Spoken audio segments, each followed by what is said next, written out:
Coach, some of the players have mentioned that these games, when you get in conference play, get progressively harder because the margin of error starts shrinking.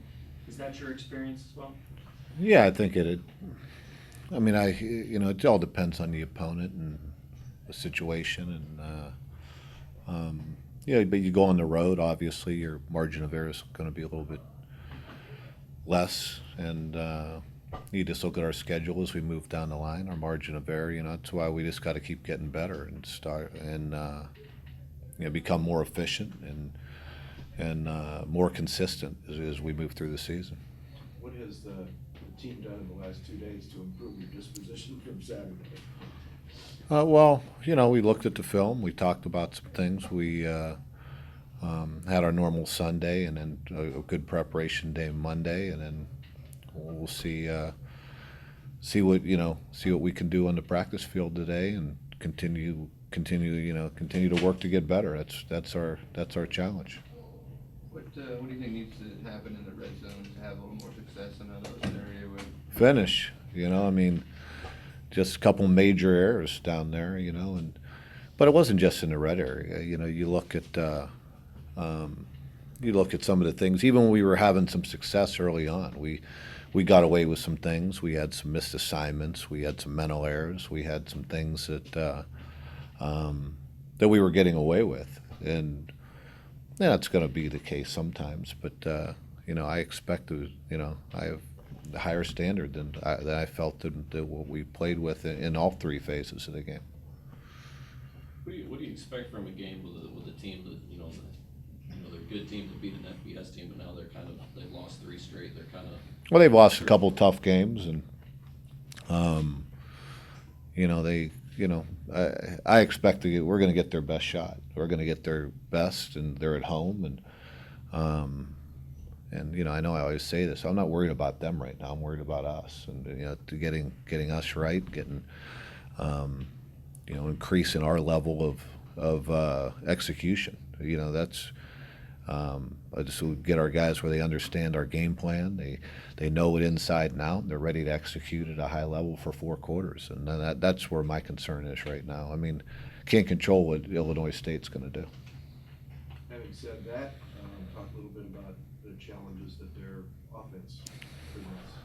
Well, they have a good quarterback. I mean, I think he has a big arm. They have good skilled guys. They're pretty physical up front, and they're very capable offensively. I mean, they like any offense, it's about staying on track and being efficient and staying away from penalties. Don't let the things happen that kill drives. But they're very capable of moving the football.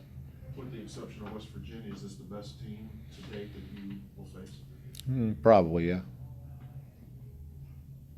Can I flip it on you and ask you about their defense and the challenges it presents? I think they're good defensively. I think they're physical. They have a couple returning guys in their secondary, and they're sound in what they do. I think that they're a good defensive football team. They're well coached, and they play hard. They play physical, and that's where it starts. I know you're more concerned about you, but as you look at them, any thoughts on things that they haven't been doing that has led to their slump that maybe you can take advantage of? Well, yeah, I mean, there's always things that you feel like you can take advantage of, and that's up to us to be able to take advantage of them. If we do, if we play the way we're capable of playing and prepare the right way and get ready to execute. But the other day they gave up a couple big plays defensively, which hurt them, especially in the first half, and they kind of got behind early on, and that's a tough recipe on the road. Well, you talked about playing to a higher standard. All the mistakes that were made on Saturday, those are all correctable, or the majority of them correctable? Absolutely. Yeah, I mean, everything's correctable, and the focus, the prep, everything's got to get stepped up, and that we've got to get 11 guys on every given play, playing the way they need to play, and doing what they're being asked to do, and a better, greater attention to detail, and focus on everybody doing it exactly the way they're being asked to do it. And we as coaches, that's what we need. That's what we need to hold them to, and hold ourselves to, for that matter. Last year, you talked a lot about the culture and instilling it into these guys. Based off last Saturday, was that just a bad game in some areas? I know you got the win, but the way you kind of talked about it, it seemed like they were playing close to the level you want them to. Well, like I said, once we're moving along now where I expect more. I expect, I always expect more, but that, like I said, there were some guys that absolutely played their tails off. But you need 11. You need 11 on every snap, and it's as simple as that. And if you're not getting it, you're not going to be the type of football team or consistently that you want to be. And if you're blowing an assignment here, or not, the level of execution has to get better right across the board. You can have it's the greatest team game there is. You can have 9 guys, 10 guys doing what they need to do. If one guy fails, which was very evident a couple of times the other day, or loses his focus, doesn't do what he needs to do, it's not going to work. And if it does work, it's not going to work consistently.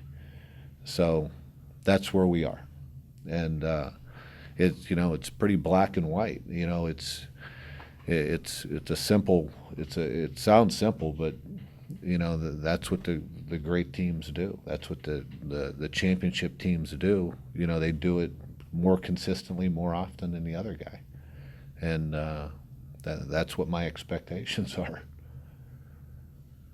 Coach, I asked the players, just off topic a little bit, these games seem to be lasting a long time, 3.5, 3:45. Do you sense that on the field at all, with all these timeouts and everything? Yeah, it's not ideal, but it just seems like they get longer and longer and longer every year. But there's some, obviously that there are things that are out of your control, out of the, just the way it's set up now. TV, drives it. Coach, Jalen went out with an ankle injury for a little bit last week, and Curtis Park seemed like he came in and was really flying around in football. Can you talk about his progress a little bit? I think Curtis is getting better. He's making progress. He's got some things he needs to. He made his share of mistakes like any young guy would in that situation, but he's very, he's getting better. And, those young linebackers are coming along. Jalen Powell's another kid who's kind of come a long way. I remember talking to you before about springtime. He might not be back with the team. He comes up with one of the biggest plays in the game. How far along has he come? And do you feel like he's playing as good as he has since he's been with you? Yeah, he's playing better than he has. He's come a long way. I'm proud of Jalen because he was close to both as a football player and as a kid, as a person. Right now, he's doing the right things. I'm proud of him and the work he's put in, the commitments he's had to this football team and program, and I expect that to just stay on track. He the talent's there. I think he's made some changes and a commitment, and I think it's shown in how he's played. Coach, the way you guys play defense, obviously there's a lot of man-to-man coverage on the outside. How do you think your corners have been doing so far this year? Well, it's really a man zone type. It's probably different than most people play, the way we play, and there's some man aspects to it. There's some zone aspects to it. There's you mix it up a little bit, and every week it's going to be a little bit different. But the corners, true man, you're hung out there on an island. They have help, and if we play with the right technique more consistently, you're going to get more help. And that's where we need to be more consistent in our technique on the outside. and getting our hands on people, staying square, not allowing free releases and that type of thing.